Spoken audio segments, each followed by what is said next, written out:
How to log into Equity Bank online. Let's get started. Launch your preferred browser.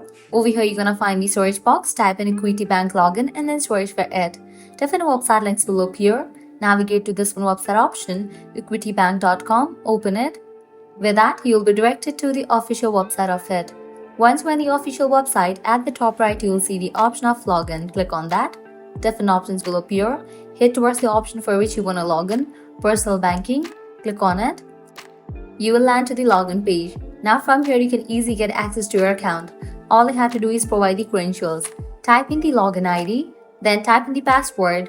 If you want to save your login info, check in for the option of Remember Me. If you have forgotten your password, you can click on this option to recover it. After you provide all the details, click on Login, and just with that you'll be logged into your account. So this way you can easily log into Equity Bank online. If this video was helpful, smash that like button, share and subscribe to our channel. Thanks for watching.